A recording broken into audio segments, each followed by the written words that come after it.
সিলেট ইবনে সিনা হাসপাতালে এই মুহূর্তে পরিস্থিতি নিয়ন্ত্রণে নিয়েছে বাংলাদেশ সেনাবাহিনী, সেই সাথে পুলিশ সদস্যরা। আসলে কি কারণে এই ঘটনা উদ্ভূত হয়েছে সেটা আমরা এখনো জানি না। আমরা এখন অবস্থান করেছি ইবনে সিনা হাসপাতাল সিলেট লিমিটেডে। আমরা আসলে সঠিক কারণটি জানার চেষ্টার জন্য লাইভে ঢুকেছি, তবে কার কাছ থেকে শুনবো সেটা এখনো অনিশ্চিত। বাংলাদেশ সেনাবাহিনীর সদস্যরা আসার সাথে সাথে পরিস্থিতিটা অনেকটা উন্নতি হয়েছে।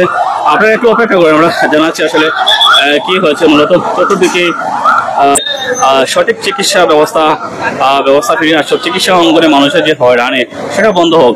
আমরা চাই বাংলাদেশের চিকিৎসা রোগী বান্ধব হোক এবং রোগীরা যাতে করে কোনো ধরনের হয়রানি বা কোনো ধরনের ভুল চিকিৎসার সম্মুখীন না হয়।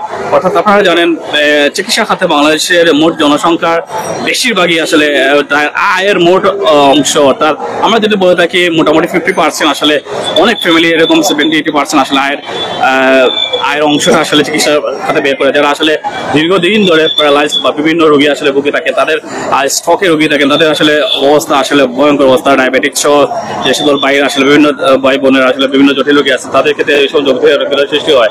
তো আমরা বলে থাকি যে এমন কোনো মানুষ নেই আমি বলতে পারি বাংলাদেশে যারা আসলে চিকিৎসা নেন না বা চিকিৎসা নেওয়ার প্রয়োজন বোধ করেন না।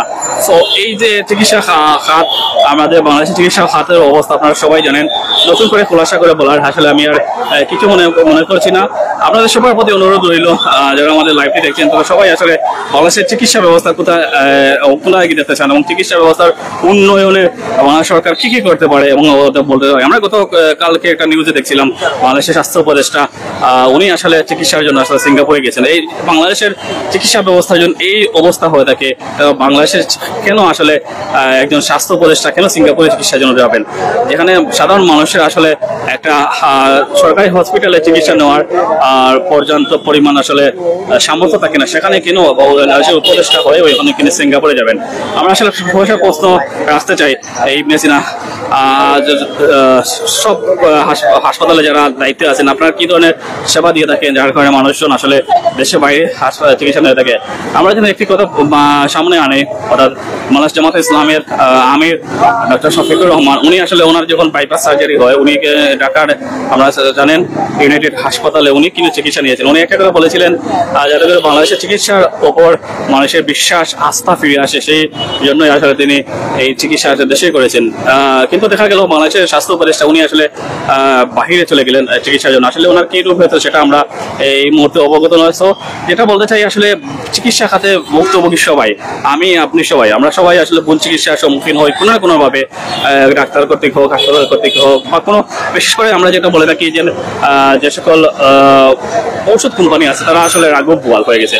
এইসব ঔষধ কোম্পানির রিপ্রেজেন্টেটিভদের এত দৌরাত্ম বাড়ে থাকার কারণে তারা আসলে সব সময় হাসপাতালের যে সকল ডাক্তাররা আছেন, বিশেষ করে হাসপাতালের ডাক্তার এবং সেই সাথে যেসব ফার্মাসিস্টের ডাক্তাররা থাকেন, তাদের কাছে আসলে সব সময় আনাগোনা করে থাকেন। এবং এই ক্ষেত্রে আসলে একটা জিনিস আমরা ডাক্তাররা দেখে থাকি এবং যেটা আমরা প্রায় উপলব্ধি করে থাকি, আমরা যখন একজন ডাক্তারকে দেখাই তারপর আসলে ঔষধ কোম্পানির রিপ্রেজেন্টেটিভরা আসলে দাঁড়িয়ে থাকেন বাইরে পিকচার তোলার জন্য। আসলে কি জন্য সেটা আমার বোধগম্য নয়। ঘটনাস্থলে আসার কারণে পরিস্থিতি অনেকটা গোলাটে হওয়ার থেকে রিকভার হয়েছে। অসংখ্য ধন্যবাদ বাংলাদেশ সেনাবাহিনী, সেই সাথে পুলিশ সদস্যকে। আপনারা জানেন সুলতানিঘাট পয়েন্টে একটা পুলিশ ফাঁড়ি আছে, তো এখানে অসংখ্য পুলিশ সদস্যরা এখানে থাকেন সবসময়। তো এর কারণে আসলে ঘটনার মোড় খুব বড় দিকে যায়নি। আসলে আমরা যদি জানতে পেরেছি, অনেকে অনেকবার বলছেন রোগীর মৃত্যু হয়েছে। আসলে কিভাবে মৃত্যু হয়েছে সেটা ভুল চিকিৎসার কারণে কি না অন্য কোনো কিছু, সেটা নিয়ে আসলে আমরা বেশিরভাগ জানতে চাবো, যেহেতু কোনো বিষয় নিয়ে আসলে আমরা অনেকটা দ্বিধাদ্বন্দ্বে আছি। সো এই দ্বিধাদ্বন্দ্বটা আমাদের দূর করতে হবে। আমরা এই দ্বিধাদ্বন্দ্ব দূর করার জন্য আপনাদের এই লাইভে যুক্ত করেছি। আমরা যারা প্রত্যক্ষদর্শী আছেন তাদের মাধ্যমে আমরা জানার চেষ্টা করবো এখানে আসলে তারা কি করতেছেন।